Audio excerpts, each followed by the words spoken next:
This one here is the sphere of Buga. Is it truly an out-of-this-world object? In March of this year in Buga, Colombia, something extraordinary happened. A sphere UFO was captured, and I traveled to investigate it in person. Y este mediodía, Jaime Maussan, investigador del fenómeno OVNI, presentó la esfera de Buga. Junto a expertos e investigadores explicó que hay distintas teorías sobre la posible composición de esta esfera, un objeto metálico que fue visto y grabado sobrevolando el municipio de Buga en Colombia a principios de marzo y fue hallada apenas el 26 de mayo. Maussan comentó que este fenómeno está bajo una estricta vigilancia y resguardo las 24 horas, esto mediante una cámara de seguridad. La UNAM analizó la esfera y concluyó que se trata de un dispositivo muy sofisticado. Muchísimos, una gran cantidad de videos de estas esferas y una de ellas, una como esa, es la que tenemos ahorita en posesión del equipo de investigación del señor Jaime Maussan. Muy buenos días a todos, bienvenidos aquí a su espacio, a nuestros foros de Maussan Televisión, en donde vamos a dar inicio a la conferencia sobre la esfera de Buga, un fenómeno que sin duda nos puede cambiar toda la comprensión acerca de tecnología avanzada de origen desconocido. Buenas noches a todos. Hoy vamos a hacer una de nuestras habituales mesas de redacción porque evidentemente la actualidad manda y si hay cosas sobrevolando los cielos que además tienen forma esférica y que están haciendo que los periodistas de medio mundo estén fijando su mirada en ello, pues evidentemente nosotros también tenemos que contaros qué es eso de la esfera o de las esferas que están sobrevolando los cielos de medio mundo. Laura Falcó, buenas noches, ¿cómo estás? Buenas noches.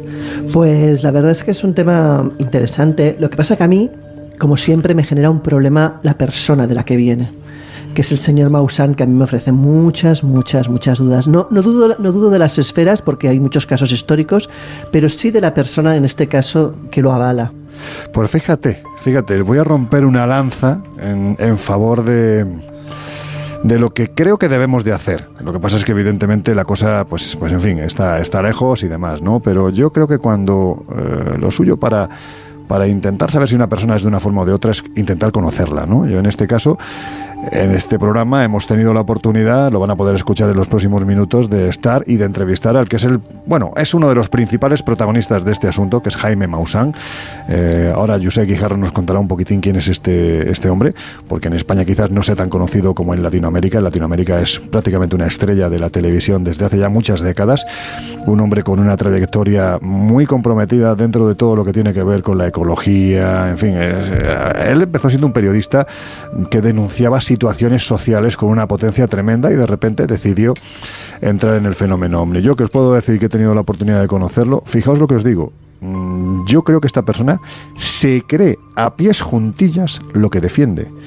Aunque lo que defiende sea exageradamente exagerado, iba a la redundancia, pero yo creo que... decir, o sea, que él se lo crea es una cosa, que luego hayan casos vinculados a él que dejan mucho que desear es otra. Ha habido, evidentemente, pues todo lo que tiene que ver con las momias tridáptilas, que seguramente nuestros oyentes recordarán, esa exposición que se hizo en el Congreso mexicano, donde al final de una reunión que creo que fue histórica, ¿no? Y que quizás se perdió el foco de lo verdaderamente importante, y es que por ese congreso pasaron gente de un nivel tremendo.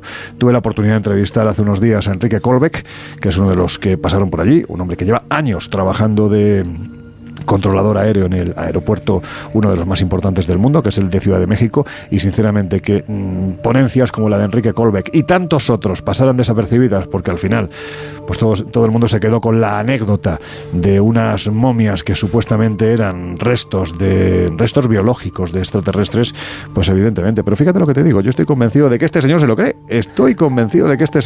Pero bueno, vamos a dar paso a nuestra mesa de redacción. Josep Guijarro, buenas noches, ¿cómo estás? Muy buenas noches. Se te ha puesto el pelo de punta, el pelillo así de atrás lo tienes ahí. No es para menos. Sí. Mira, yo no creo que Maussan sea un ingenuo y tiene un largo historial de fraudes detrás de su vida profesional. desde el ser de Mepetec, que es aquel que estaba en las vitrinas de un museo y dijo poco más o menos que era uno de los extraterrestres de Roswell, perdón, este era el de Palo Alto, al de Mepetec, que era un bichito, que era una especie de monito que pasó también como extraterrestre. Hay 50.000 ejemplos, siempre hay un paso más, siempre hay un paso más. ¿Y sabes por qué? Porque al final no hace solo periodismo, trata de hacer ciencia. Y una cosa es hacer periodismo, con lo cual te limitas a contar lo que cuentan otros, pero cuando tú te pones en el plano de yo dirijo el equipo de científicos, yo estoy llevando las muestras, yo estoy consiguiendo, pues al final hay que juzgarte como científico, y no eres científico. Y hay mucho que contar, no solamente de la historia de Buga, que yo creo que tiene una parte real y otra menos real, sino de todo lo que está alrededor de Buga, que tiene mucho que ver con el impulso a un canal televisivo. Bueno, pues ahora veremos exactamente si eso es así. Yo vuelvo a repetirte lo mismo que le he dicho a Laura. Teniendo la oportunidad de conocer a todos los implicados, teniendo la oportunidad de conocer a la gente que está ahora mismo moviendo todo este asunto, yo tengo mis reservas, Josep, tengo mis reservas. Además, creo que es un ejercicio periodístico muy bueno, es decir, no juzgar hasta que conoces. Y en este sentido, aunque haya un historial detrás, sin embargo, yo te puedo decir que creo que es una persona, has utilizado la palabra ingenua, no quiero caer en ese concepto, pero que es una persona que no filtra, vamos a dejarlo ahí, no filtra. Yo, de hecho, puedo comprarte esa idea porque hace pocos días, a través de Espacio Misterio, terminaba un artículo precisamente con esa fábula del pastor y el lobo, que a lo mejor, oye, resulta que esta vez es la de verdad, pero hay elementos sospechosos. Yo no puedo decir es verdad o es mentira al 100%. Yo creo que a lo largo del programa vamos a tener oportunidad de dar argumentos en un sentido y en el otro, y que sea precisamente el público quien saque sus conclusiones. Jesús Ortega, buenas noches, ¿cómo estás? ¿Qué tal? Muy buenas noches. ¿Tú esto de que vuelen balones de fútbol o esferas? No, como que no. No, además hoy estoy expectante, daremos información, obviamente, comentaremos, pero tengo mucho interés precisamente por las opiniones y la información que trae Josep, porque precisamente, él lo dice siempre, ¿no? Manteniéndose un poco en esa objetividad en cuanto al fenómeno, creo que está siguiendo informando de estos eventos, y estoy muy de acuerdo tanto con su opinión como con la de Laura. No te haré repetir otra vez. No lo voy a repetir, no voy a ser pesado, si no va a parecer que tengo aquí un... Pero es verdad que, o sea, puedo compartir la opinión de que a veces es muy fácil juzgar y etiquetar de fraude y de farsante a la ligera. Es verdad que en este caso no creo que sea a la ligera, porque como bien decía Josep, hay una trayectoria que lo evidencia. Otra cosa sería ver las motivaciones, si él es, como decía, ingenuo o no lo es, o busca otro tipo de detalles. Pero es verdad que, bueno, tenemos una lista de más de 30 o 40 fraudes de este tipo orquestados y creados de muchísimos tipos a lo largo de los años.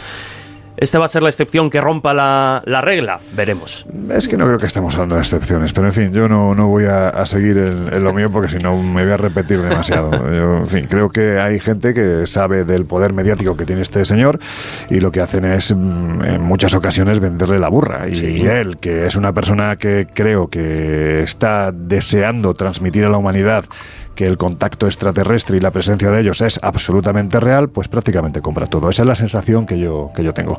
Pero bueno, lo suyo, puesto que tuvimos la oportunidad de ir a Ciudad de México y de hablar con el principal implicado, que es lo que hay que hacer, porque aquí en España se ha hablado mucho de este asunto en determinados foros, quizás foros más especializados, ¿no? Pero nadie ha ido a hablar con el personaje. Entonces, bueno, pues nosotros nos hemos acercado hasta Ciudad de México, hasta Maussan Televisión, que es el canal que se ha inaugurado hace apenas un par de meses o 3, y hemos hablado con él, y esto es lo que nos ha contado. Jaime, ¿cómo aparece esta esfera? Aparecen 2 videos en internet, en YouTube.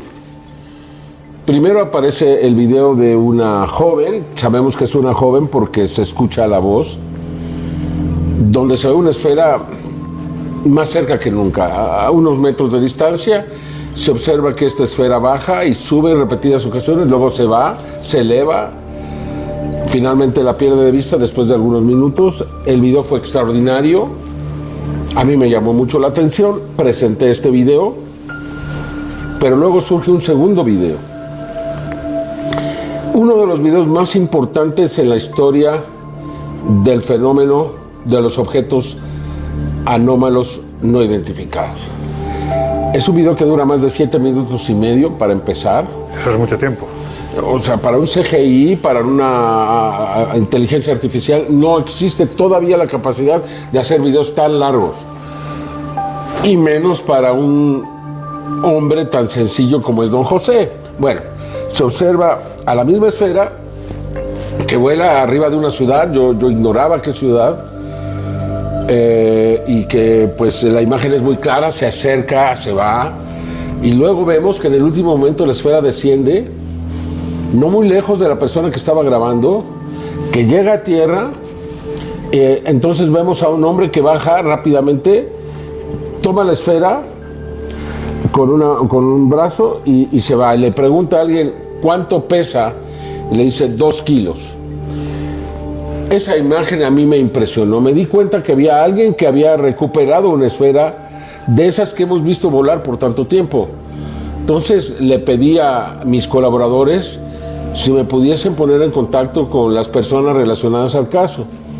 Fue así que entré en contacto con David Vélez, y este hombre, bueno, me dijo que él era socio de una empresa llamada Germany, y que esta empresa Germany tenía en su posesión la esfera, que la habían investigado y que pues realmente era muy, muy extraña, ¿no? Yo le dije que si yo podía hacer la investigación, me dijo que sí, que me abrirían las puertas para que realizara la investigación, pero nada más, que la esfera iba a permanecer en la empresa Germany, en su museo, donde tienen objetos extraños recuperados, y así me pareció bien. O sea, yo no pretendía que me dieran la esfera, no me lo esperaba. Entonces un día hablo con él y me dice, esto es un caos. Le digo, ¿qué pasa? Me dice, es que la presión está creciendo, la imagen negativa de mi empresa está creciendo, y nosotros no estamos interesados en eso, ¿no? O sea, no queremos eso, estamos viendo qué vamos a hacer. Entonces yo le dije, bueno, mira, si te sirve, dile a las personas que ya me diste, que me entregaste la esfera, y de esa manera, pues te van a dejar de molestar. Y eso fue lo que ocurrió. Un día después hablo con él y me dice, oiga, le tengo muy buenas noticias. Le digo, ¿qué pasó? Pues que le dijimos a la gente que le habíamos dado la esfera, y la reacción fue extraordinariamente positiva. Me dijo, puros likes, puros corazoncitos, todo bien, todo muy bien, muy bien. Entonces, le tengo buenas noticias porque estamos pensando en darle a usted la esfera. O sea, la gente, por decirlo de alguna manera, un jurado popular decidió que era buena idea entregarme a mí la esfera, que podría ser la persona más indicada para ello. Yo ya tenía programado mi viaje. Esto ocurrió como 3 o 4 días antes de mi viaje. Me entusiasmé mucho, desde luego. Entonces me fui a Colombia ya con la idea de que me iban a dar la esfera. No sabía cómo la iba a transportar. Ellos decían que ellos la podrían mandar por DHL o FedEx o alguno de estos que transportan paquetes, porque ellos constantemente transportan paquetes. Y le dije, ¿no es peligroso? Dice, bueno, sí, porque a veces, como buscan droga, las perforan. Le digo, no, es que no podemos permitir que perforen eso. Me la traigo yo. Pues aquí lo vemos, ¿no? Y cuando yo llegué ya, yo le dije, yo me la traigo. ¿Usted está seguro? Sí, yo me la traigo. Y lo que pensé es, lo tengo que hacer de la manera más sencilla. ¿Qué hice? La metí en una maleta y me la traje en la mano, ¿no? Y entonces cuando llegué a la aduana, me dijeron que era un objeto contundente, que no lo podía llevar arriba porque era peligroso, que podría descalabrar a una persona, pegarle en la cabeza. Y le digo, no, está muy pesada para eso. No puede. Y les pedí, no quisieron. Le hicieron análisis especiales para ver si no tenía droga adentro. No encontraron droga. Y entonces, ¿qué puedo hacer? Pues mándela abajo. Y entonces fue lo que hice. Fui a la aerolínea, cerré muy bien esta pequeña maleta y se vino abajo del avión, en la bodega. Yo tenía temor de que en algún momento pues alguien la pudiera identificara, desaparecer, ¿no? y yo no iba a poder ni reclamar, ¿no? Claro. ¿Qué me preguntaron? Pues, ¿qué era eso? Y yo pues dije que era una artesanía. Si hubiera dicho que era una esfera que volaba, no sé si pensarían que estaba loco, ¿no? Entonces, esa fue la manera, me la traje a México de la misma forma, cuando paso la aduana. ¿Qué lleva ahí? Una esfera metálica. Ajá, ¿y qué es? Es artesanía. Así de sencillo fue. La gente cree que fue así, ¿no? Como una labor de espionaje y de... No, fue de la manera más sencilla como debería de ser. Cuando pasó usted el aeropuerto, la aduana, le reconocerían seguro. A lo mejor tuve la suerte de que no, pero a ver, finalmente, ¿existe alguna ley que dice que no puedes transportar una esfera así? En principio no. Si hubiera una ley, entonces sí, yo estaría preocupado, pero pues no, o sea, una esfera metálica no trae nada malo en su interior, no es un arma, no trae droga, entonces yo no pensé o consideré. Ahora, yo recibí una carta de la empresa Germany que decía que o sea, ellos tuvieron en cuarentena esta esfera para saber que no tenía radioactividad. Entonces, porque efectivamente cuando este hombre tomó la esfera, a él lo primero que le pasó es que dice él que se le borran las huellas dactilares. Sí. ¿Por qué se dio cuenta? Porque no podía prender su teléfono. Esto le duró una semana. Y luego también tuvo vómito, tuvo dolor de cabeza, tuvo náuseas, fue al médico y por eso le entrega a David Vélez el Potro, a quien él conocía, la esfera. Quien la tuvo ahí, la fueron a recoger personas con trajes de plomo, con todas las medidas. Nadie se acercaba a la esfera, o más que si los que estaban vestidos bien. Hubo un tiempo en que le echaron agua y salía vapor de la esfera. Esto ya no ocurre. ¿Por qué no ocurre? Porque ya no tiene energía, la esfera se murió. O sea, la esfera no tiene energía. Quizá tenga una energía ínfima que le permite estar enviando señales. Yo ahorita voy a decir por qué. Pero ya no tiene la energía para volar o para hacer las labores a las que estaba destinada. Entonces, que ese es uno de los retos que nosotros queremos hacer. Queremos volver a cargar la esfera para recuperar esas funciones y ver qué podemos hacer, si la podemos hacer levitar. Creemos que ya los científicos confirmarán, queremos saber cómo esta esfera puede volar o puede levitar. O sea, genera adentro en su interior, gracias a una tomografía, se observa un objeto que se parece a la torre de Tesla, que gira, que pensamos gira, genera roce, este roce genera energía, magnetismo, este magnetismo genera estática, y la estática que rodea esta esfera es la que permite eliminar la gravedad. Este principio, si se puede demostrar, sería una revolución para la humanidad. Entonces estamos en eso y bueno, y muchas otras cosas. Jaime, una vez que ha llegado la esfera a México, ¿cómo se ha procedido con ella? ¿Qué investigaciones se han realizado? A investigarla. O sea, la experiencia que tengo yo es investigar, o sea, inmediatamente acudir a los científicos. Yo tengo la suerte de haber mantenido una larga amistad con el ingeniero Rodolfo Garrido, a quien considero un científico muy destacado, y fue la primera persona que le llamé. Entonces empezamos a trabajar. Lo que se hizo en primer lugar fue hacerle radiografías con un equipo portátil, porque yo desde el principio no quería mover la esfera. Todos me dicen, oye, ¿por qué un equipo portátil que se usa en veterinaria? Porque era el único que estaba a disposición para poder hacer lo que queríamos hacer. Entonces encontramos que la esfera aparentemente no se veían los dos hemisferios, ahora sabemos que son dos hemisferios, pero que estaba unida de tal forma que no requería soldadura. O sea, la tecnología que se utilizó ahí, simplemente en un detalle tan simple como unir estos hemisferios, no se conoce en la Tierra. Los expertos en metalurgia que la han visto no me han podido decir cómo están unidos los dos hemisferios. ¿No? Eso fue lo primero. Luego vimos otras cosas. Vimos que los pines que están en la parte superior penetran a la carcasa y que seguramente a través de ellos se establece la comunicación de la esfera con la fibra óptica que se encontró más tarde, ¿no? También encontramos que hay 31 pequeños orificios en todo el cinturón de la esfera, que es de lo más importante porque ahí está localizada la fibra óptica, pero no me adelanto.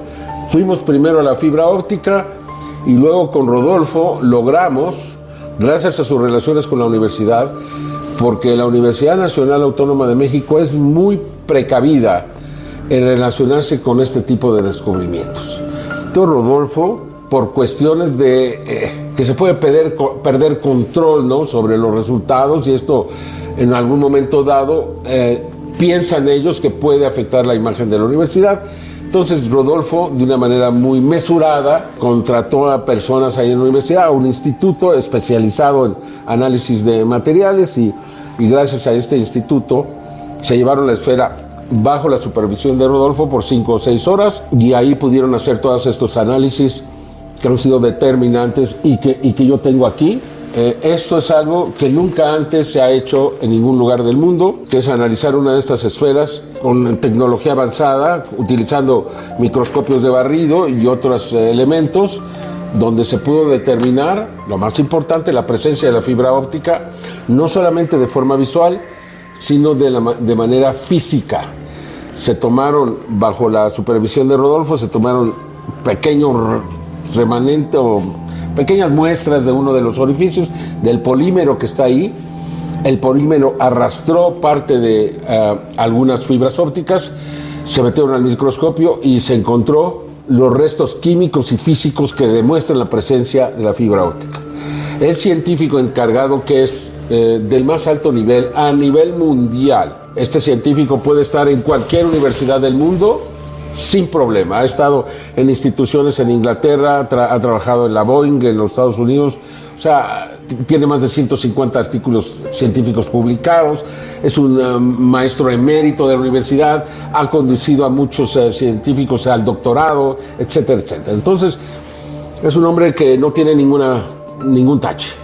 Y él fue el encargado, y él fue el que me dijo a mí directamente: Jaime, me pasé 2 noches sin dormir antes de darte esta noticia. Hemos encontrado fibra óptica.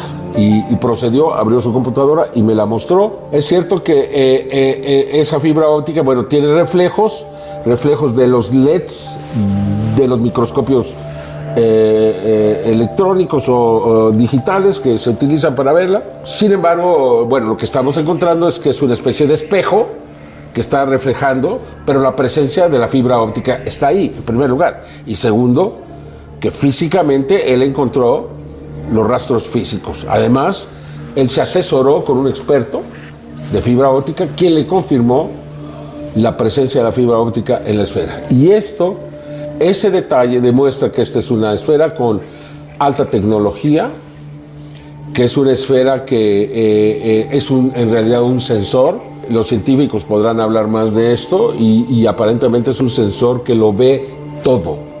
Y cuando decimos que lo ve todo, es como si tuviera 1000 ojos, porque ve todo, o sea, ves del medio ambiente, lo que hacemos, lo que respiramos, las corrientes subterráneas, lo que está debajo del suelo, ve los insectos, ve todo. Entonces, con eso, estas esferas ahora sabemos que son sensores o son instrumentos que utilizan estas tecnologías para tener un conocimiento absoluto de lo que es la Tierra y de lo que es el medio ambiente de la Tierra. Jaime, en los últimos meses estamos viendo que se están obteniendo más grabaciones de esferas, no solo en Colombia, sino en otras partes del mundo, incluso aquí en México. Yo estoy obligado a hacerle esta pregunta. ¿No dejan ni un mínimo porcentaje a la posibilidad de que se trate de un fraude muy elaborado? En este momento no. En este momento las evidencias científicas, físicas, los análisis no dejan ningún lugar a dudas de que estamos ante tecnología desconocida, por ponerlo de la mejor manera. Yo, Jaime Maussan, yo soy periodista, yo no tengo las limitaciones que tiene un científico para hacer afirmaciones. Yo digo que esta es tecnología no humana, que esta es tecnología posiblemente de otro mundo, y creo que el tiempo lo va a demostrar.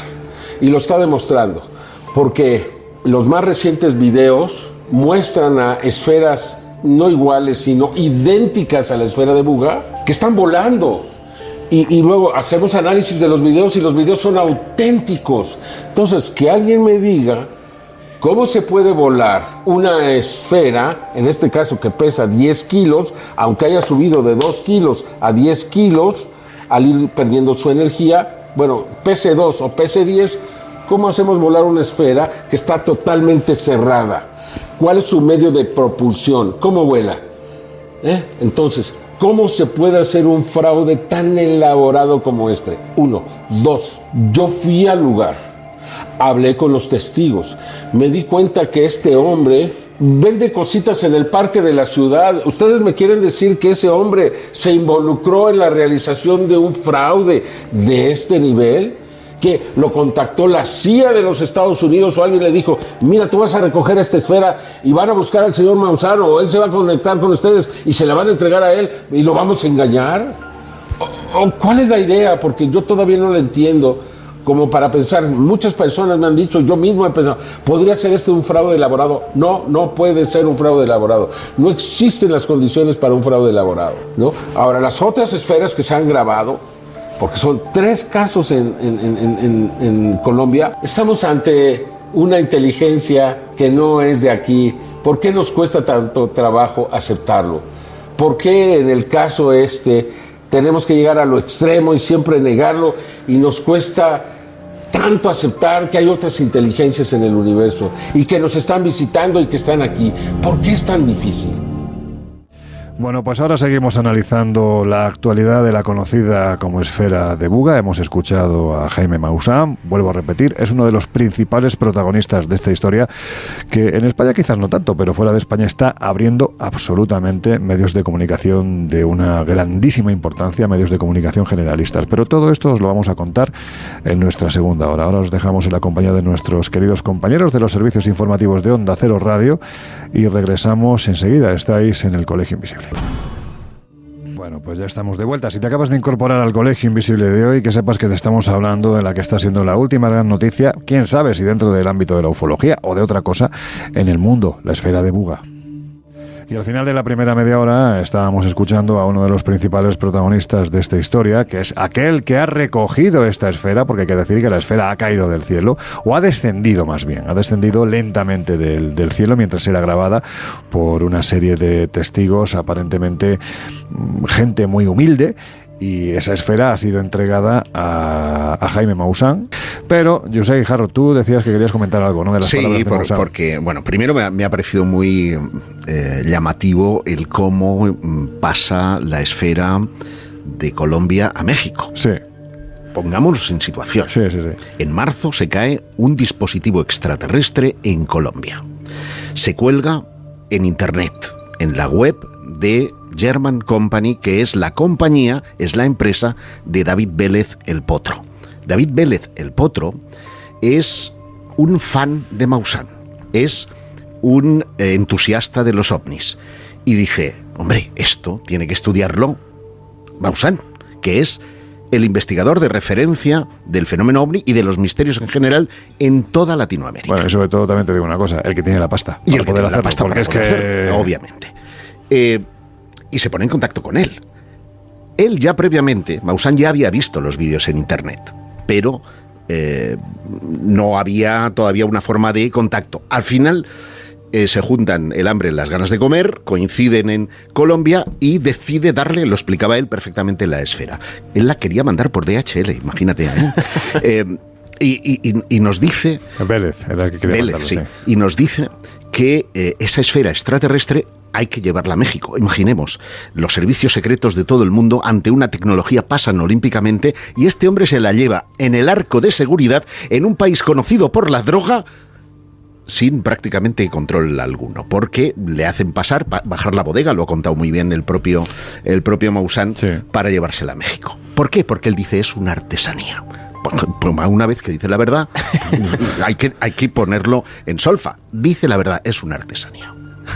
¿Tú estás convencido de que es una artesanía? Sí, porque yo creo que son dos cosas. Es decir, una cosa son los vídeos que fueron grabados en marzo. ¿Por qué de marzo hasta el mes de prácticamente principios de junio esto pasa prácticamente inadvertido? Pues porque Maussan en ese momento estaba con su movida de las momias, que iba ya bajando mucho de interés. Y necesita promover su canal de televisión, un canal 24 horas, y ha encontrado en esto el tirón perfecto. O sea, es que tienes que ver el número de visualizaciones de los vídeos de Televisión Maussan, o sea, de Maussan Televisión, de lo que son sus contenidos habituales y lo de Buga. Es que lo de Buga es la hostia, porque está permanentemente con la matraca y además muy bien, lo hace muy bien periodísticamente. Si yo digo que es un magnífico divulgador y periodista, pero que no juegue a hacer ciencia. Una cosa es jugar a hacer ciencia, yo creo que los vídeos son una cosa y la recuperación de la bola son otro. De hecho, posteriormente apareció en Yumbo, otra localidad también del Valle del Cauca, una segunda grabación de William... ¿cómo se llamaba este hombre? No recuerdo cómo se llama. William Zúñiga. Este William Zúñiga, que es un ingeniero que está mirando los campos de azúcar, ve una bola en el cielo y la pone a grabar en alta resolución desde su móvil de última generación. Y este tiene exactamente los mismos diseños, que se distinguen perfectamente. Sí.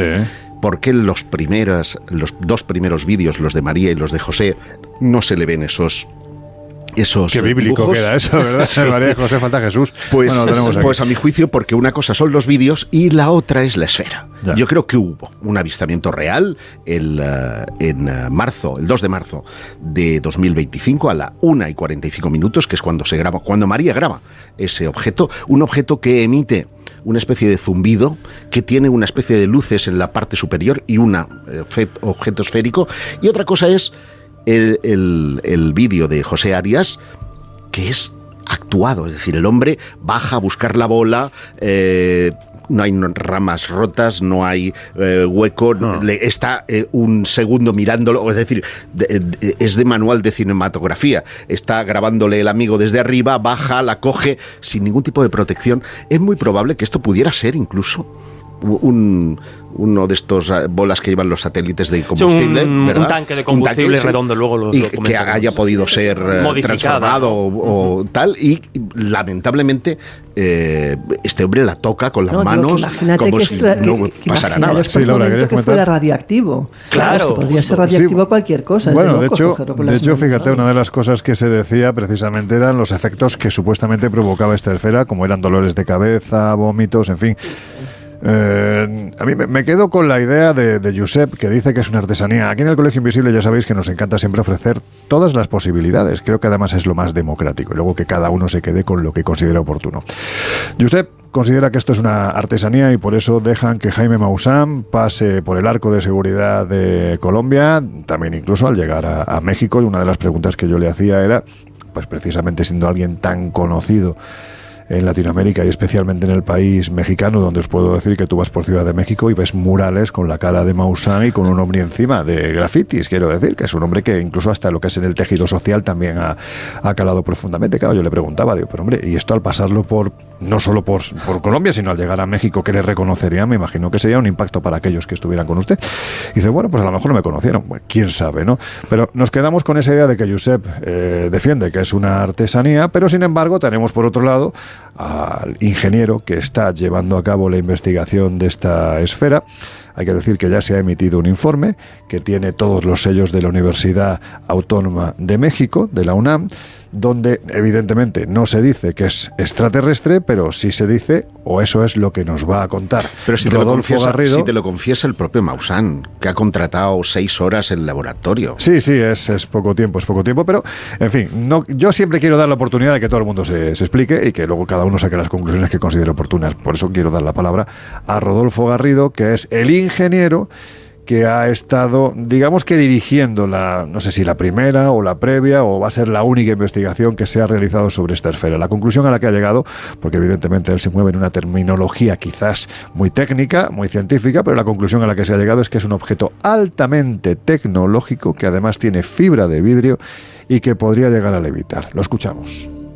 Rodolfo, yo sé que esta pregunta es muy difícil. ¿Qué es esto? Pues no lo sabemos. La verdad, si me lo preguntas, es una esfera metálica que tiene características muy especiales. Se encontró fibra óptica, sabemos que levita, no sé qué es. Eso no está hecho aquí.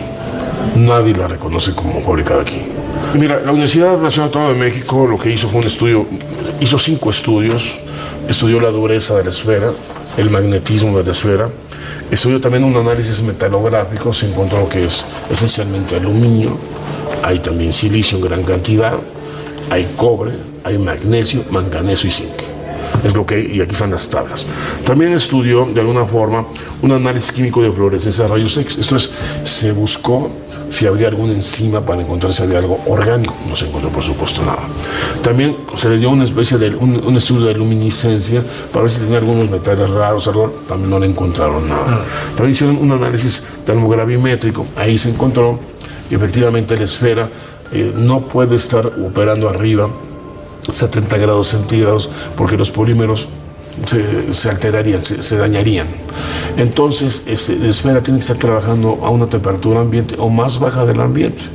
Entonces, en el bandero lo que hice es que cuando estábamos generando las cargas, quité la esfera de descarga, acerqué una vela, la bandera detectó al fuego como una carga, la absorbió como carga, no como fuego, y cuando estuvo pegada a la superficie un buen rato, la saqué, descargué la esfera y le dije a Jaime Toca, está completamente fría la esfera. O sea, quiere decir que un generador de cargas, cuando las está generando, el fuego no lo toma como un elemento que se está oxidando, sino al contrario, toma las cargas generadas como respuesta de esa oxidación y se las lleva como cargas, no como algo térmico. Y evidentemente eso permite que la esfera estuviera operando a baja temperatura sin ningún problema. Rodolfo, ¿y a qué conclusiones ha llegado este informe? Porque veo que además tiene los sellos de la Universidad Autónoma de México. Sí, bueno, es que lo más esencial de todo, que lo que vale la pena, es que se halló la fibra, aquí está la constancia, y esto es muy importante, Lorenzo, porque mira, la fibra ya le da una característica diferente a la esfera, ya tiene nombre y apellido, ya no es cualquier esfera, y esto ya es una esfera tecnológica. Ok, esa tecnología no es cualquier tecnología, es fibra de vidrio, que es tecnología de punta hoy en día para nosotros. Hoy en día sabemos que las fibras de vidrio son ocupadas para muchos fines, para tu información y para tu público. Va a depender del tipo de diámetro. Antes que te hable yo de los diámetros, te hablo de lo que encontró en la universidad.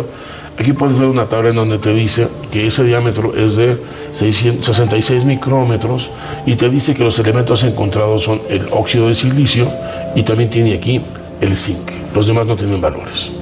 ¿Qué significa eso? El interior de toda fibra óptica tiene óxido de silicio. Pero cuando tú agregas zinc, o agregas germanio, o fluoruro de circonio, por ejemplo, no das que volver a la fibra. Por ejemplo, una fibra normal, pues entra la luz, la frecuencia de la luz, y capta la información que lleva. Como cuando vemos las estrellas, las frecuencias nos hablan, la espectrografía de la luz. Cuando tú vas dopando al material, al cristal de la fibra óptica, metiéndole zinc, germanio, fluoruro de circonio, o lo que tú le metas, va cambiando la propiedad y la capacidad de ver de la fibra, o de sensar la fibra. Al tener zinc, percibe el ultravioleta. Y el ultravioleta con esto puede ver o ser sensible a percibir biomoléculas de cualquier tipo, de animales, de plantas, de insectos, de lo que tú gustes, pero biomoléculas, las detecta. Si tú cambias la fibra, por ejemplo, y le pones el fluoruro de circonio, es nítida, es capaz nítidamente de ver en infrarrojo, con toda nitidez. Pero si tú agregas todo lo que pasa con germanio, la capacidad de difracción del espectro de luz es tal que le da el germanio que no puedes mejorar con eso, la enorme nitidez que ves el infrarrojo. Entonces, los diámetros, la diversidad que tienen de diámetros, las salidas de aquí de los puntos negros, es enorme. Entonces, las más pequeñas sabemos que se utilizan para comunicaciones a larga distancia e incluso hasta interespaciales. Se sabe, o sea, para el mundo espacial. Por ejemplo, cuando estás en la Luna o para los satélites, son fibras muy pequeñas.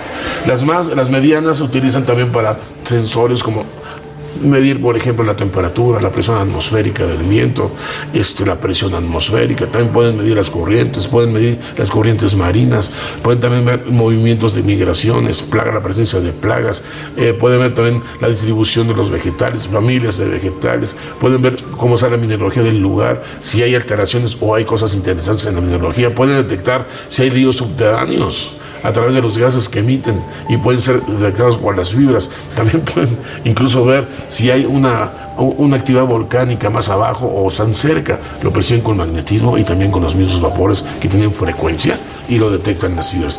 Todo es a través de las frecuencias que llegan a las fibras y se vuelve con esto un instrumento de 1000 ojos que todo lo que tiene frecuencia lo ve. Claro, es que tal y como lo está contando usted, esto sería lo más parecido a una sonda de observación altamente tecnológica. Entonces ahora la pregunta es, ¿para qué están observando cosas que para nosotros son obvias? ¿Para qué quieren esa información?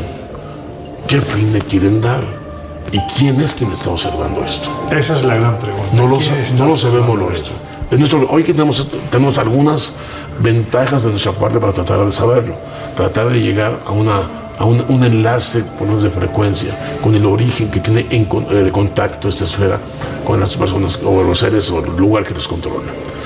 O escuchaba yo que tú dices, existe una posibilidad de que esto pueda ser un fraude. Estás viendo una tecnología que está muy avanzada con las fibras ópticas. La estás viendo en las imágenes. Es muy difícil. Hacer eso no se hace en un garage. Esto es ciencia aplicada y además no hay una soldadura que tú puedas ver. Esto se soldó por dentro, pero está cerrado. ¿Cómo se soldó por dentro? ¿Cómo se dejó toda la sustancia de 3 densidades que generan las cargas? No lo sabemos. Incluso no sabemos qué material es el que está dentro. Y ahora, yo sé que hoy, y sé que tanto Laura como Jesús van a ser magnánimos en ese sentido, no van a poner ninguna pega, pero evidentemente hoy el que va a tener más la palabra de lo habitual... A ver, Laura, a ver si sabes quién es. Señor Guijarro. El padre Guijarro va a ser el que va a tener la palabra, porque evidentemente toda esta historia lo que ha creado es una gran división en la ufología, ¿no, Josep? Pues absolutamente. Entre los que somos creyentes están los que se creen a Maussan y los que no se creen a Maussan. Y fíjate que... Ahí no hay término medio, es un hombre que no genera ningún tipo de... Estoy utilizando mal, adrede, porque no es creer a Maussan o no creer a Maussan. En realidad tendríamos que estar enjuiciando el objeto en sí, no al comunicador. Exactamente. Y lo que está sucediendo es justamente lo contrario. ¿Por qué? Porque es Maussan quien se pone en el foco. En realidad, ni siquiera eso. Mira, te voy a conceder el beneficio de la duda y vamos a decir que Maussan es un ingenuo y se rodea de colaboradores que tratan de manipular. Bueno, eso es lo que yo pienso, ojo. Después de mi experiencia ni siquiera de 6 horas, es decir, de un ratito que he estado con él y sobre todo de la gente con la que he tenido la oportunidad de conversar. Pero escúchame, que yo quiero ir a parar primero a Rodolfo Garrido, porque este es un empresario que es estadounidense, nació en Chicago, en Illinois, pero tiene la nacionalidad mexicana y vive en México y además tiene una empresa muy vinculada también con el tema de Maussan, que es Bionanotechnology, que es de lo que realmente vive, le da pasta, y luego tiene una especie de programa dedicado a la divulgación científica, donde entre ciencia y ciencia mete mucha pseudociencia, ¿vale? Hay quien dice que no tiene los títulos que acredita. Yo no soy de títulos, me la pela. No sabes de qué manera extraordinaria. Pero lo que sí sé... La idea de que si alguien dice que tiene una titulación, pues hombre, es que... Sí, pero habrá que creerle, digo yo. No vas a estar diciéndole, oye, venga, enséñamela, que quiero verla. Tú sabes que en México son muy de licenciado, de doctor, de profesor... Pero eso es diferente, también en Cataluña, claro. Quiero decir. O sea, también durante muchísimo tiempo en Cataluña era muy de profesor, de doctor y patatín. Hay algunos célebres, hombre, que no me hagas mención. Grandes divulgadores también. Por eso lo digo. Bueno, el caso es que... Mira cómo se ríe Laura. Es que Rodolfo Garrido es un ingeniero, o va de ingeniero, que, fíjate si sabe de ingeniería, que mide la frecuencia en ohmios de la esfera de Buga utilizando un multímetro que está configurado para medir la resistencia. Es decir, que algo tan elemental... Y además está diciendo que gracias a eso está captando las emisiones de radio de la esfera. Es decir... Si es ingeniero no tiene idea, o suspendió el día o ese día no fue a clase. Hostia, es decir, hay muchas cosas muy crítico, sí, porque eres más bien José Ortega, ¿Sabes qué ocurre? Que como yo soy de los que creo, cuando hay cosas que son flagrantes, me da muchísima rabia, porque la experiencia me dice que al cabo de un tiempo vamos a tener mucha más gente cabreada y por lo tanto no militante que si hubieras contado la verdad desde el principio. Bueno, pues nada, no sé, Jesús, si quieres añadir algo, porque hoy me parece que... No, es que hoy estoy de verdad... Terminaré y le pediré el autógrafo, porque además... Comparto perfectamente esa última reflexión que hacía, es decir, si desde el propio ámbito... Es que hoy, Loren, te estás quedando tú solo, ¿eh? En estas cuestiones no hoy te estás quedando tú de believer. La denuncia, pues al final se lía. Yo sí, podemos hacer un breve apunte, porque aunque es verdad que aún no hay conclusiones definitivas sobre el origen o la explicación posible de esta esfera, es verdad que dentro de unas de esas alternativas que se proponen, Josep ya lo adelantaba antes, es precisamente que pudiera tratarse del tanque de combustible de alguna estación espacial, de algún misil lanzado, en definitiva, basura o chatarra espacial. Y yo voy a pedir, dentro de la ingenuidad con respecto a este tema, podemos compartirlo en redes sociales, pero si no, los oyentes pueden buscar precisamente tanque de combustible, estación espacial, y van a ver que el objeto es precisamente un objeto esférico, sin soldaduras, compacto, es decir, podría ser perfectamente la esfera de Buga tal y como la estamos viendo, que uno puede recuperarla y tratarla de alguna forma, pues para poner esos símbolos, para poner ese microchip del que tanto se habla, pero de verdad, si buscan, se encontrarán que el objeto es que es igual, es calcado. O sea, si tú lo trabajas un poco, lo tienes. Pero lo más llamativo es que si uno rastrea precisamente lluvias de este tipo de objetos, las encontramos a lo largo de los años en grandes cantidades. Aquí en España, por ejemplo, en 2015, tanto en la región de Murcia como ya en la zona más externa de la provincia de Cuenca, hubo caídas de estas esferas. Lo que pasa es que sí, pero lo encontramos, ya digo, no solo aquí en España, sino en Brasil, en Vietnam, o Calasparra. Dentro incluso del ámbito más believer o más creyente también. Desconociendo un poco las motivaciones, se posicionan en contra, ¿no? En frente de Maussan. Yo de Sulacos no sé qué decirte. Hubo un tiempo incluso que se llegó a comentar que sí era un actor. O sea, que cuidado, ¿eh? En fin, que concluye, querido Rápidamente, Jesús. como digo, si uno busca lluvias de este tipo, va a encontrar en los últimos años en Brasil, en Vietnam, donde llegaron a caer 3, en Perú. Aquí en España, ya digo, en Murcia y en Cuenca tuvimos esferas que, tras ser analizadas e investigadas, se identificaron rápidamente como chatarra espacial. Pero lo curioso es que antes de esos análisis, en cualquiera de los sitios que hemos descrito, y la información está ahí, hubo una tendencia inicial de los principales testigos, claro, pues como si lo veo yo ahora caer una esfera. Pues yo no sabía lo que era un tanque compacto de combustible hasta que he documentado este tema para hablar aquí. Entonces, si yo de repente me encuentro eso que cae del cielo a cierta velocidad, con cierto impacto que además genera, pues oye, algo extraño es. Por tanto, esa tendencia inicial, cuando estos objetos, esta chatarra espacial caía, era precisamente asociarla de alguna forma al fenómeno OVNI, hasta que se recuperan, se analizan y se identifican perfectamente como basura espacial, al menos en estos casos. Insisto, no tiene por qué explicar la esfera de Buga, pero bueno, ya nos vamos encontrando ahí puntos de unión, como por ejemplo la presencia de fibras y estas cosas que han aparecido en los análisis, también la encontramos en esa tecnología. Pero yo entiendo que cuando cae un tanque de estas características lo hará a una velocidad brutal. No creo que sea levitando y por se eso quedará digo hecho mierda, que eso está literalmente. actuado. Por eso digo que eso está actuado. Claro. Hubiera hecho un mini cráter, siquiera. Uh-huh. Claro, y de la esfera habría aparecido nada. O sea, te quiero decir, un golpe de esas características a esa altura, pues ¿qué va a quedar? Una cosa plana. Y luego es evidente que está manipulado, porque donde estaría el tubo, que es lo único es donde está el chip. Ahí que está. Es la única parte que es muy distante del resto de la esfera. Bueno, pues habías citado, Laura, la esfera de Betz. ¿Qué es esto? Pues nos hemos de ir al año 1974 a Florida, exactamente a los bosques pantanosos de Fort George Island, donde una familia, tras un incendio bastante importante, van a ver qué es lo que ha ocurrido, qué es lo que ha pasado, y se encuentran pues con esta esfera, una esfera que realmente pues podríamos asimilar a la de Buga. Hablamos de Terry Matthew Beth, su madre Gary y su padre Antoine. El caso es que se la llevan a casa, de entrada la dejan en la habitación del crío pensando pues que mira, qué artefacto más gracioso, hasta que un día el hijo está tocando la guitarra con una amiga y ve que la esfera reacciona a la música, empieza a emitir pues unos ciertos sonidos o a vibrar. El caso es que a partir de ahí empiezan a intentar investigar qué ocurre con esta esfera, qué es exactamente, llegan a pensar que igual es un artefacto de la NASA.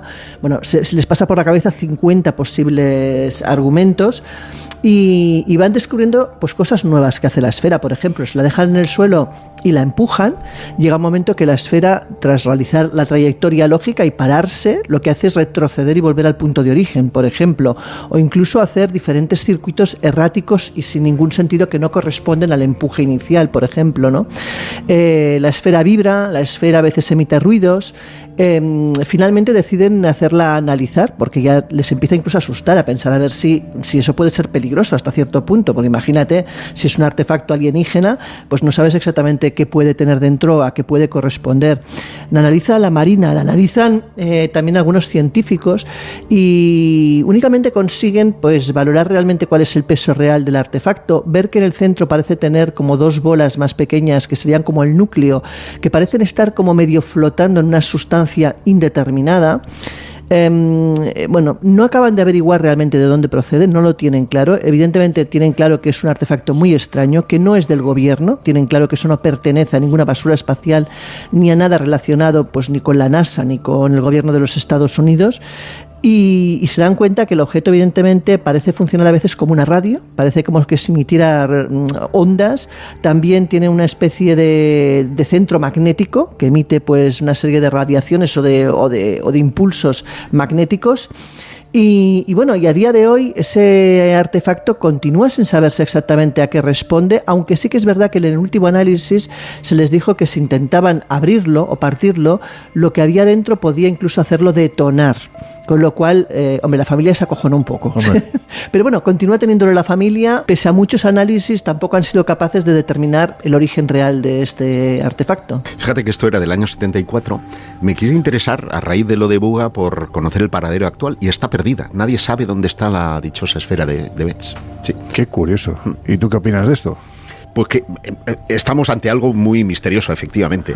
A pesar de que también es verdad que hay algunos estudios críticos que hablaron precisamente de un contenedor rollo industrial que podía haber dado lugar a la esfera. Pero no hay nada demostrado. Es decir, yo ahí le doy el beneficio de la duda porque, bueno, no tenía un comportamiento anómalo, el contexto es el de una caída de algo que viene del cielo. Hay una serie de contexto que me hace pensar que podemos estar ante un elemento real. Bueno, pues en este caso del que estamos hablando, lo que está claro es que está habiendo una enorme cantidad, bueno, no sé si enorme, pero desde luego está habiendo bastantes grabaciones aparentemente de mucha calidad en la que se ven este tipo de esferas, cómo se van desplazando. La verdad es que el movimiento incluso se ha llegado a plantear de que se tratase de un dron, porque realmente el movimiento es muy parecido al que puede desarrollar un dron en su desplazamiento e incluso en su descenso.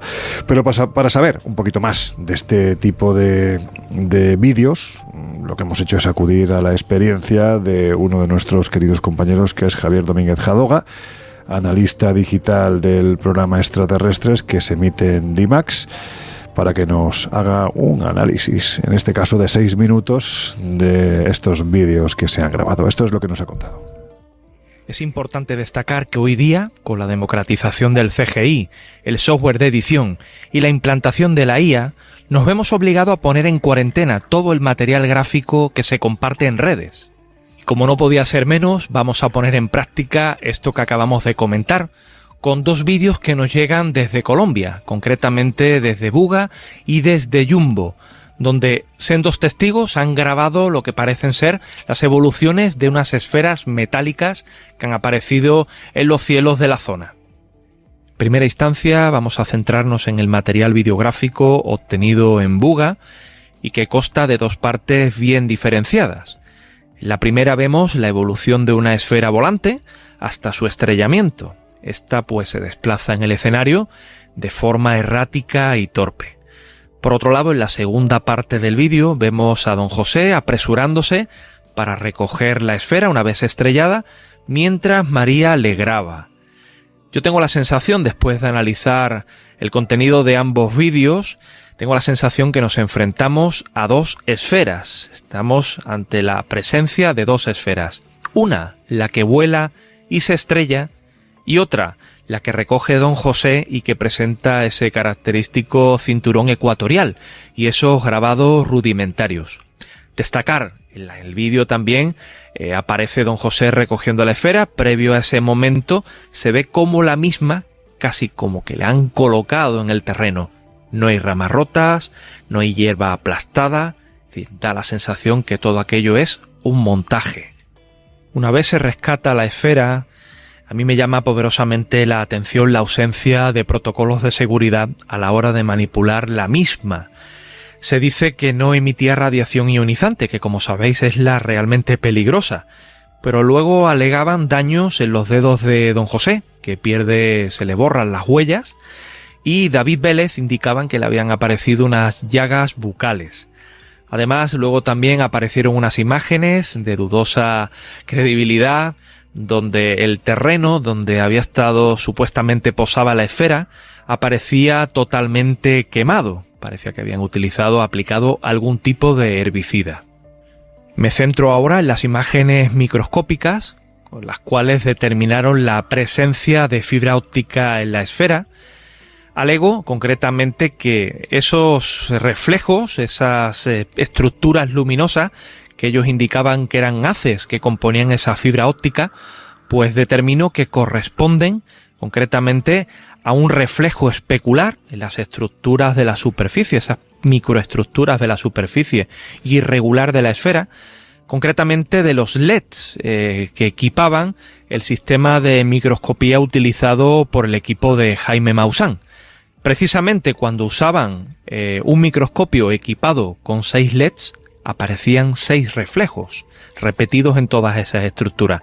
Cuando empleaban el de 8 LEDs, pues aparecían 8 reflejos en esas estructuras. Ellos determinan eso, de que se trata de fibra óptica, pero es incluso el propio científico de la UNAM el que realiza el estudio más profundo y detallado de la esfera, el que indica que es probable que se trate de fibra óptica, pero que se requieren de análisis más profundos para determinar realmente su presencia. En el caso de Jumbo, nuestro testigo, el señor Zúñiga, emplea un móvil de última generación, lo cual nos garantiza una grabación, un vídeo de alta resolución. El mismo recoge la evolución de una esfera volante, como en el caso de Buga, pero esta ya desde el aire presenta ese característico cinturón ecuatorial que ha dado tanto de qué hablar, y da la sensación que la misma rota y se bambolea. Una cuestión que me llama mucho la atención es que el metraje es incompleto, es decir, no graba toda la evolución de la esfera hasta que ésta desaparece del escenario. Eso es un tema bastante importante porque no sabemos qué ocurrió a posteriori con la esfera. Si salió de cuadro, se volatilizó, cayó detrás de las cañas, no tenemos ni idea. Hay también otra cuestión interesante, que es que el movimiento de la esfera se asemeja mucho al que realizaría un dron. Es decir, no hay giros inesperados, olvidaros de eso, ni siquiera velocidades imposibles, ¿verdad? Como esos WAP que nos relatan los americanos del norte. Personalmente defiendo la idea de que se trata de un render, donde se ha sustituido ese dron, ese supuesto dron, como digo, por una esfera realizada a través de CGI o VFX. Y bueno, de alguna manera sus movimientos son tan similares a las del juguete volador, ¿verdad? Otra cuestión en la que me centro son los reflejos del entorno sobre la superficie de la esfera, que estos no cambian durante todo el metraje. Normalmente cuando la esfera se acerca a las plantas, es decir, va tomando tierra, por decirlo de alguna manera, se acerca más al suelo, la proporción de tierra debería ser mayor en ese reflejo especular, pero vemos que se mantiene totalmente constante. Eso es algo que llama muchísimo mi atención. Y el reflejo en cuestión, la imagen que se ve reflejada en la esfera, siempre es la misma. He podido además analizar una serie de imágenes obtenidas de la conferencia de Maussan de hace unos días y las obtenidas también durante el desplazamiento del señor Zúñiga al campo de cultivo. He podido determinar que el diámetro de la esfera, este caso en cuestión, es inferior, es concretamente la mitad del de la esfera de Buga. Esfera de Buga hablamos de un diámetro de 28,4 centímetros. Podríamos determinar, a partir de ese análisis que realizo, que la esfera de Jumbo mediría 14,2 centímetros de diámetro. Por tanto, y reitero, este tipo de material que nos llega, ya sean fotos, vídeos o cualquier tipo de grabación, es importante ponerlas en cuarentena. analizarlas con detalle antes de emitir cualquier tipo de juicio. Por supuesto, os invito a todos a que podáis revisar esos vídeos y saquéis vuestras propias conclusiones. Os mando desde aquí un fortísimo abrazo. Bueno, pues parece que tampoco tiene muchas dudas, ¿no, Javier Domínguez Jadora? No, en absoluto. Y además hay un aporte de Javier que me parece muy significativo y que tiene que ver no con su faceta de analista, sino con el de su experiencia en el sector de la medicina, sí, que es el tema de los escáneres de piel. Porque Rodolfo Garrido y otros colaboradores de Maussan han estado diciendo por activa y por pasiva que hay una serie de fibra óptica a raíz de pasar unos aparatitos, ¿no?, que se llaman lector Apexel, sí, que pueden tener 6 u 8 LEDs.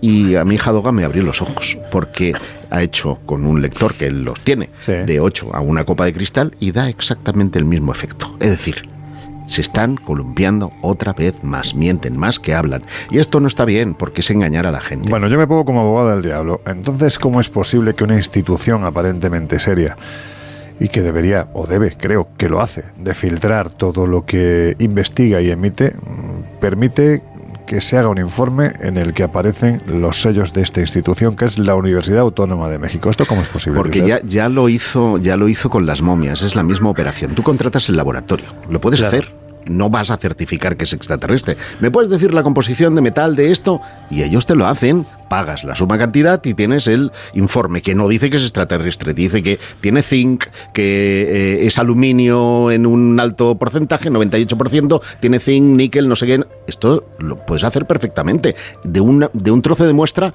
que no sabes si es de la esfera, que ellos dicen que sí, me lo creo, sí, porque no tiene por qué no serlo. La composición, de hecho, encaja con los materiales de los tanques. Y ha certificado eso, ningún problema. No miente la universidad. ¿Está diciendo que sea extraterrestre? No. ¿Que es una aleación desconocida? No. Está diciendo que es aluminio y que poco más. Es decir, no. Claro, has contratado para que te hagan el análisis.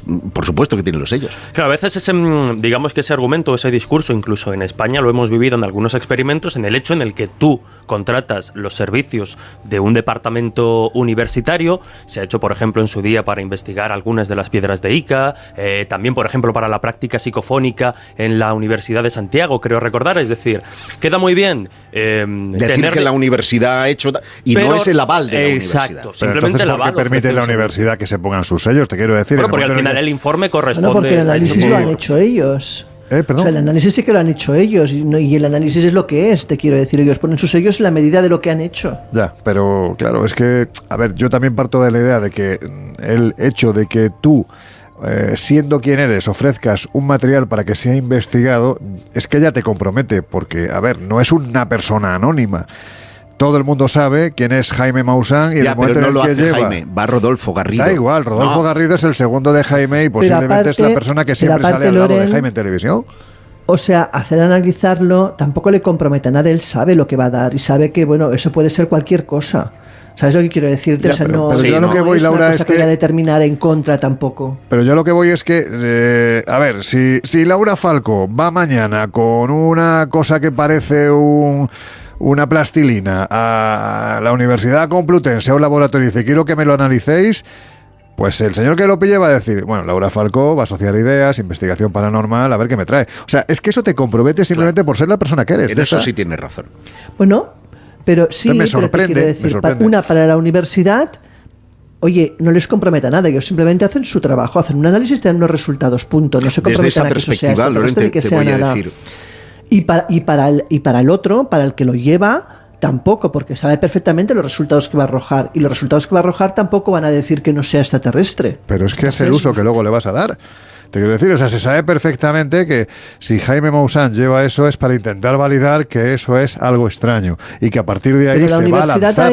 Pero la Universidad Taylor como mucho se puede negar a hacer el análisis. Es decir, oye, yo no quiero meterme en un berenjenal que esté vinculado a ti. Pero una vez hace el análisis, es que tampoco la compromete a nada. Bueno, es que tampoco creo que sea hacer o no hacer el análisis, porque tú lo estás pagando, lo puedes hacer. Es a poner tus sellos que avalan ese resultado. Pero avalas tu análisis, no avalas nada más. Exactamente, pero bueno, ya sabes que después tú le vas a dar ese uso, porque si te están diciendo que tiene 3 densidades, que es un objeto altamente tecnológico, que tiene no sé qué, no sé cuánto, tú al final eso lo vas a utilizar como argumento para defenderlo, que es tu tesis. Pero eso ya es un añadido, Loren, eso es un añadido. O sea, si Jaime Maussan dijera públicamente que la universidad está sosteniendo que eso es extraterrestre, evidentemente eso es denunciable. Pero en la medida que Jaime Maussan lo que está haciendo es coger con un las resultado. momias. Esto pasó con las momias, es decir, él mandó el análisis a la UNAM se lo validó, y al final, cuando se armó el ciposte, la propia universidad dijo, no, es que esto es que han contratado el laboratorio y nos han pagado tanto. Yo sí, no, vuelvo... y a título privado, no, porque firman un contrato, no podemos decir las condiciones en las que se hizo. Sí, te quiero romper una lanza, porque tú has visto, ¿no?, lo que fue las diferentes intervenciones que se hicieron en el Congreso mexicano, que es un logro tremendo, que seguramente podría haber tenido más réplicas en diferentes países latinoamericanos, y quién sabe si podría haber llegado hasta nuestro país. Es decir, la iniciativa era increíblemente buena. Sí. Yo no sé si tú has visto las conferencias previas hasta que el señor Maussan aparece con las momias. Todas, y eran estupendas. Eran extraordinarias. Es una pena que al final esto se acabe opacando, que es una palabra que a Josep le encanta mucho, que se acabe opacando, porque al final a este señor le da por sacar eso que tú tienes en la camiseta, que son los bacalaos, los quecos, unos marcianos metidos en una urna. Pues es una pena porque seguramente es otra gran oportunidad. Ojo, conseguida por él, pero es otra gran oportunidad perdida, porque vuelvo a repetir, se podría haber replicado y que los ovnis hubieran entrado en los congresos de medio mundo, con todo lo que esto significa, que no es una cuestión de alucinados, que es que tienes pilotos, tienes controladores, tienes militares, tienes gente de muy alto nivel, y esa gente era la que estaba participando en ese congreso mexicano, hasta que de repente pues ocurrió en 5 minutos lo que hizo que se olvidara. Todos los titulares se fueron a los bacalaos y se olvidaran de las horas anteriores. Es una pena. Es una pena. Oye, esto porque claro, estamos viendo que lo del fenómeno de las esferas no es algo aparentemente nuevo. Ya se han producido fenómenos aéreos anómalos que vienen a indicar que es una formación o es una figura geométrica que habitualmente, o más de lo que pensamos, se ha podido manifestar delante de los testigos. Pero esto de la bellota de Kecksburg, hombre, una cosa es una esfera que puede parecer una manzana o un melocotón, pero una bellota. Aquí las similitudes vienen tanto por estar enmarcado este incidente ovni, podríamos catalogarlo así, del año 1965, dentro de un objeto que cae y se recupera, como sobre todo, si se buscan las informaciones, por los jeroglíficos o símbolos que rodeaban a ese objeto, es verdad, con forma de bellota. Como digo, hay que irse hasta Pensilvania, hasta Kecksburg concretamente, a ese 9 de diciembre del año 1965, cuando cae una gran bola de fuego, visible al menos en 6 estados norteamericanos, y bueno, pues como podéis imaginar, son muchos los testigos que informan precisamente de haber visto restos metálicos caer en zonas rurales como Michigan, Ohio, etcétera, etcétera, y además se escuchan pues estampidos sónicos. Va acompañado un poco de lo que desde un punto de vista racional podríamos decir, pues eso, o chatarra espacial, o incluso algún tipo de cuerpo del espacio que cae a nuestro planeta. Sin embargo, es verdad que a partir de los testimonios iniciales son varios los vecinos que afirman haber visto ya no solo la caída del objeto, sino el lugar más o menos localizable donde podría haberse estrellado, y empieza a magnificarse un poco la historia, porque se habla, al igual que sucede en tantos casos de este tipo, ¿no? Se habla de que se monta toda una operación militar al hilo de este incidente, de este objeto que cae, precisamente para retirar el objeto y llevárselo de forma secreta. Ha habido muchas investigaciones a lo largo de los años, decimos, esto fue en el 65, pero por ejemplo, tanto investigaciones un poco más mediáticas, ¿no?, de cara al show, como investigaciones un poquito más serias, pero en el año 2003, por ejemplo, el canal de televisión Sci-Fi Channel realiza una investigación que además está apoyada por la periodista Leslie King, que es una periodista muy interesada precisamente en el fenómeno OVNI y en que se desclasifiquen documentos al respecto. Pues bien, colaboran con esta periodista y encuentran encuentran que, digamos, las capas de los árboles donde el objeto había sido caído y recuperado sí que tenían algún tipo de anomalía, puede ser provocada por la radiación de este objeto, y sí que consiguen localizar testimonios de los testigos principales del momento. No obstante, aunque hay quien en base a la caída del objeto y a los análisis hablan de que probablemente puede tratarse de algo que enmarcaríamos dentro del fenómeno OVNI, al igual que sucede con estas esferas de Buga, o con la esfera de Buga de la que hoy estamos hablando, la opinión quizá más escéptica al respecto es la que, bueno, pues después de entrevistar a varios testigos, afirman, como sucede ahora, ¿no?, que no existen pruebas sólidas que desafíen la explicación oficial de que, por ejemplo, lo que dijeron los bomberos en su momento es que esto había sido ni más ni menos que basura espacial. Ahora mismo la esfera, hay varias representaciones, se puede buscar en internet, y si la ven van a ver que tiene esa forma, y he dicho esfera, tiene esa forma de bellota, y lo más llamativo son los, insisto, ¿no?, los jeroglíficos o extraños símbolos que tiene alrededor, que incluso si uno se esfuerza puede ver ciertos parecidos con la esfera de Buga. Por tanto, quién sabe si incluso este incidente de Keseburg pudo servir como inspiración, entre otras muchas cuestiones, a la hora de decorar, si es que está decorada esta esfera. No sé si como inspiración, pero desde luego Buga sí ha servido de inspiración a los artesanos de Ojuelos. Ojuelos y Tula, que son dos poblaciones de, creo que es el estado de Guerrero, ahora no me hagáis... No, Michoacán, perdón. Pues resulta que han desenterrado artesanías poco en la línea de esas piedras que están todas fotografiadas en el libro de Juanjo Benítez, el misterio la cara oculta de México, ¿vale? Para que se hagan una composición de lugar. Bueno, pues ya tienen el chip inserto de la esfera de Buga.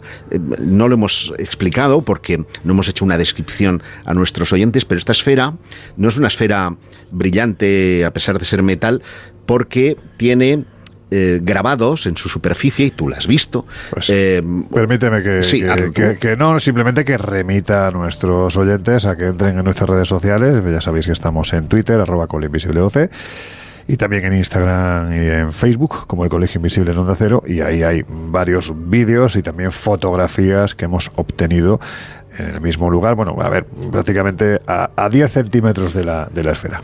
Que, por cierto, ya que digo esto, es muy llamativo, porque David Vélez, el Potro, sí, que fue el primero en dar a conocer... Sí, el Potro es su nombre artístico, sí, porque aparte también es un cantante amateur, sí, ¿no? De corridos, ¿no? Bueno, no sé, porque es colombiano, no sé si hay corridos en Colombia. Pero sí, no sé, que igual ahora, por decir esto, me crucifican, que ya me crucifican bastante por alguna que otra... ¿Será que te lo mereces? Sí, seguramente. Pero os decía que en el primer vídeo que él cuelga en German Company, sí, al final pone algunas imágenes en las que se ve a dos operarios con un EPI, ¿no?, un traje de estos antibacteriológicos, que está ahí como con unos aparatos tomando medición y tal, y se ven fotografías hechas de estudio de la esfera. ¿Sabéis que el chip que aparece en esas esferas, es distinto al que tiene después Maussan en su despacho? Echad un vistazo. ¡Ostras! ¿Eso qué significa? ¿Que hay diferentes esferas? Exactamente. Vaya, por Dios. Bueno, pues nada, habrá que echarle un vistazo. Nos quedan apenas un par de minutos, Josep. Yo no sé si es tiempo suficiente para que me digas por qué de repente hemos dejado de ver platillos volantes y ahora lo que vemos son esferas. Bueno, lo que está sucediendo, y esto sí es real, porque está documentado por la propia Oficina de Resolución de Anomalías en todos los dominios, es que el 52% de los avistamientos actuales son esféricos. La forma de platillo volante se ha ido a tomar viento. Y esto hace que, ya me meto con otros amigos, ¿no? Como José Antonio Caravaca, que el tema sociológico o el tema, pues no, los ovnis son como son y tienen su particular guerra. Y cuando crees que estás muy cerca de una solución, ¡pum!, te ha cambiado y te ha metido en otra historia, ¿no? Por lo tanto, reducirlos a un fenómeno sociológico, esto sí es un fenómeno sociológico. Lo que está pasando con Buga, Jumbo, estas esferas del mundo Maussan, de la esfera Maussan, sí es un fenómeno sociológico. Que además tiene su réplica en la sociedad, porque estás viendo como gente que estaría remando en una misma dirección, que es la de conocer la verdad de lo que hay detrás del fenómeno OVNI, se está dispersando lo que me hace pensar si al final Maussan y otros como él no son sino productos de la desinformación. No será la primera vez que los servicios secretos utilizan a personajes muy públicos, y estoy pensando en William Moore en los 80 y en congresos de ufología, donde habían agentes pagados para sembrar precisamente la discordia, porque en el divide está el vencerás. Bueno, pues esta es una vuelta de tuerca todavía más a esta historia que os hemos querido contar hoy. Y aquí, pues lo que decimos siempre, intentamos ofrecer el testimonio de todas las partes. Yo cómodamente sentado en mi sillón, ¿eh? Bueno, aquí la cuestión es que intentamos siempre ofrecer toda la información de todas las partes y a partir de ahí, pues que cada uno se quede con lo que considere oportuno. Venga, que afrontamos ya los minutos finales del Colegio Invisible.